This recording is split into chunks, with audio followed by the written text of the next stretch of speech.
Hey there, Laker fans. Welcome to another episode of Lakers Extra Detailed. I'm your host, Vinay.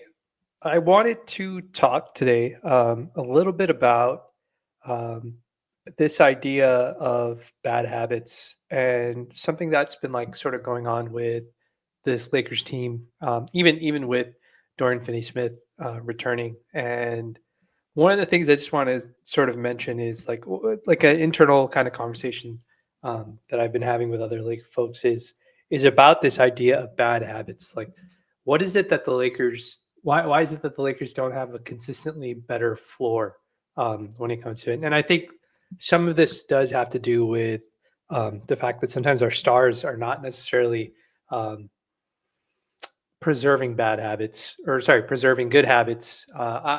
There is a part of this where it's like a technical ability thing when it comes to the entire team. So, we're coming off of a loss to Dallas, a very disappointing loss where they don't have their best two players, best three players, you could argue.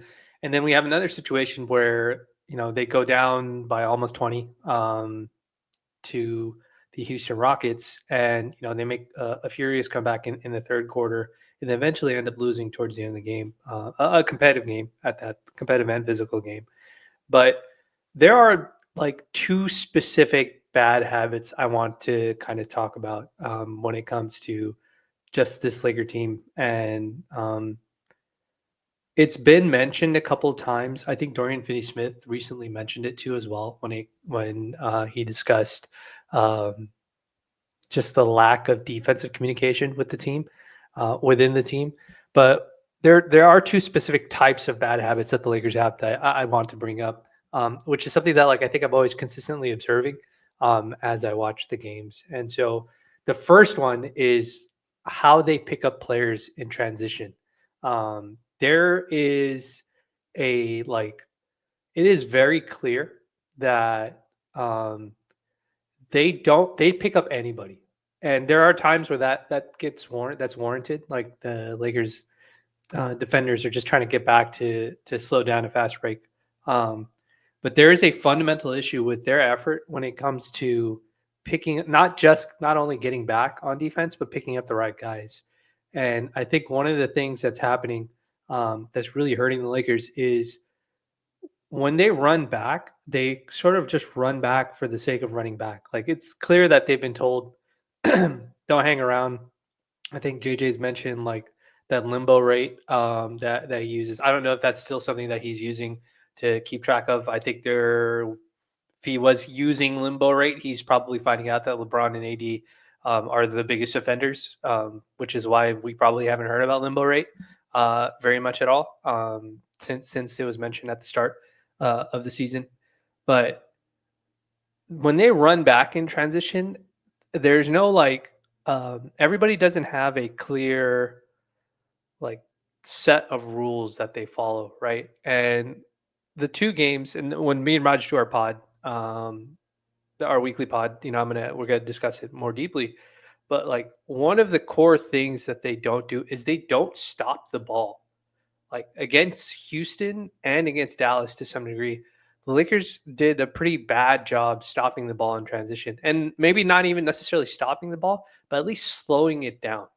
Like they don't do a good job slowing down um, the transition play. And in the Houston game, if you guys ended up watching the breakdown with me or saw the video, it's on the X account, so you can see it. But like Amen Thompson's able to get all the way to the free throw line before even getting like a hand check, and that's a huge problem because the Lakers keep doing stuff like that. In the Dallas game, PJ Washington did that twice, if I remember correctly, where he's able to basically dribble down the floor up until he gets to below the free throw line or below the 3 point line before he gets picked up. These are guys that are 6'6", 6'7". PJ Washington, I think he's 6'9". So they don't need that much runway to get a shot off or to set up their gather. So like that is a bad habit that I think the Lakers have not broken. And it is a habit that continues to show up, and it hurts the Lakers sort of in the long run because it usually results in us taking bad fouls like silly fouls and putting the other team in the bonus, or it results in us um, like just giving up easy layups. So like you're allowing the rhythm of the opposing team's offense to continue without any resistance. Now adding Dorian Finney-Smith has certainly helped. Like Max has been phenomenal, and adding Dorian Finney-Smith has been really great. Like Dorian's been really really great in just picking up guys above the 3-point line. Max has been phenomenal at doing stuff like that, but we're not getting that out of like our star players. AD, you don't really expect him to be the guy to do that, because he's usually going to be he's running back to protect the rim. But LeBron's not picking guys up, especially when teams are trying to assign him, or specifically seeing who he's guarding to try and do that. Austin's doing a bad job of that. Rui's doing a bad job of that. Like unless the opposing team is walking the ball up the floor, the Lakers are not outside of a couple of guys. They're not keeping. They're, outside of a couple of defensive guys, Cam, Gabe, uh, Dorian, and Max, they're not keeping guys from getting in the paint early in transition, and it's really hurting the Lakers a lot. And this is not a new thing, but it's something that really really sticks out, especially with the new personnel that we have. So I don't know what the solution necessarily is, but there's a part of this where if the Lakers are trying to cross match their assignments, meaning if they're trying to, like for example, in Houston, Amen Thompson was guarding LeBron, but I don't know if LeBron was responsible for guarding Amen Thompson the other way. If he was, then that's on Bron for not picking him up in transition. But if they're trying to get like Rui to guard Amen, like Rui's not fast enough to pick up that cross match, like run back in transition and stop Amen. And it makes it especially harder if Braun also doesn't run back um, in the same situation. So, like, that's sort of the way that I think of like what's happening with their transition defense, and it feels like it's a little bit more complicated than just simply running back. So you have the situation where the transition defense, even if they do run back, they're just like running back for the sake of it. That's something that hasn't been like resolved. I don't know if it's something that's going to be resolved.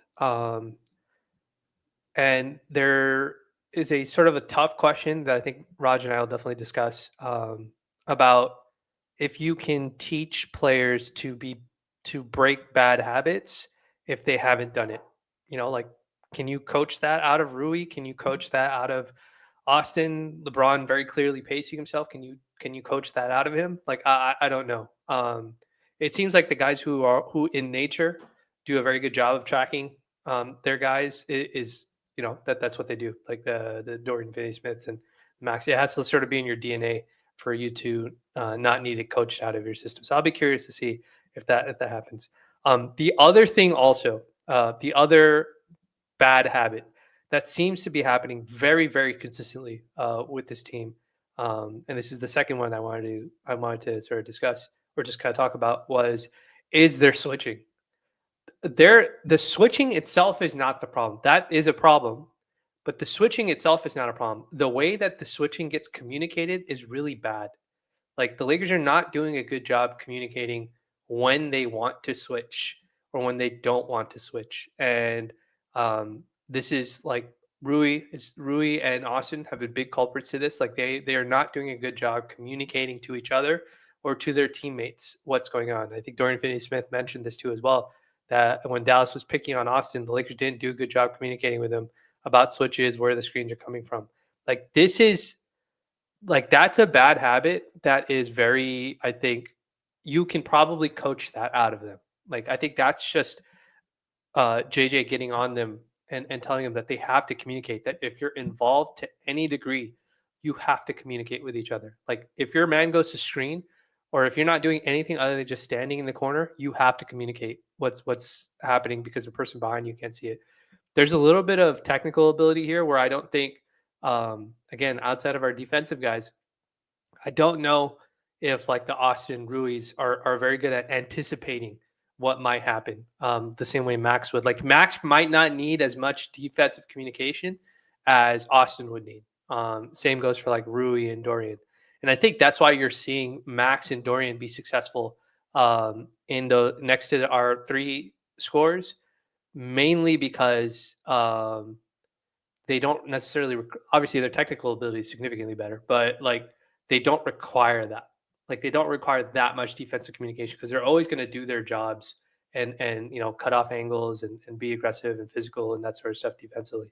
So those two bad habits I think have to be separated because I think one can be fixed with coaching and one has to be I don't think you can fix with coaching. I think you just have to roster guys that allow you to do that effectively.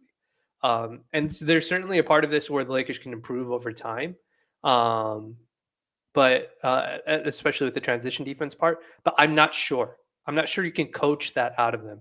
And I think the Lakers would be if there was stuff that they were doing, if the personnel on the roster was a little bit more different, then maybe Vando comes back, Gabe just came back, but like those kind of guys certainly help when you want to limit the transition offense for the opposing team, and like let LeBron do what LeBron does on offense and that sort of thing. Like it helps protect against that, but it's something that I think fans um, when the way I think of it, it's the same way I would talk to fans about it, like other fans about it. Like the communication issue is something that you can coach out of the team, but the discipline that it takes to be better on transition defense, I don't think is just coach is not just coaching.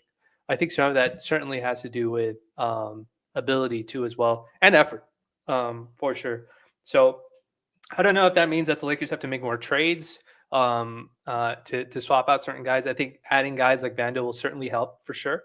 But I do think it's an issue that is going to continue to plague this team, especially against the better teams, because it feels like, and I'll try and cut some tape for the next breakdown, but it genuinely feels like teams are looking at certain players on the Lakers roster and going, okay, we know this guy isn't going to get back in transition, or we know they're not going to help him if we attack him early in offense and that sort of thing. And I think teams are trying to exploit that. And the Lakers have gotten better on defense. Even against Houston and against Dallas, they played really well, and they played really well defensively since Dorian has been on the roster and JJ has been kind of managing minutes and whatnot. But it's not quite where the transition defense certainly isn't quite where we probably want it to be.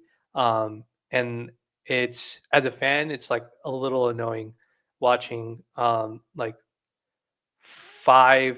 four guys give effort and then one person doesn't on that play because he didn't want to box out or they got lost on the perimeter and stuff like that. So hopefully the Lakers, obviously that it takes time, but hopefully the Lakers find ways to kind of incorporate that in their practice. But when we talk about bad habits, like this is the kind of stuff that like I sort of think of. I try to compartmentalize what can actually be fixed by personnel and what can actually be fixed by coaching. So I'm definitely going to ask Raj about this when we do the pod. But I thought it'd just be a cool thing to talk about because I think people are saying that the Lakers don't do the small things, but they're not actually proposing solutions or thinking about it critically as I know the detailers that watch the pod would look at it. So as always, I appreciate you guys tuning in. This one's going to be short. I'm just trying to see if the YouTube algorithm will be nice to us if we post a little bit more often. Um, um, but as always, if you're watching this now or you're watching this later, we appreciate you. I appreciate you tuning in to this episode of Lakers Extra Detailed. And we've got the Spurs, and hopefully we'll have a very interesting conversation on the weekly pod with me and Raj. So if nothing else, I'll see you in the next one. Take it easy.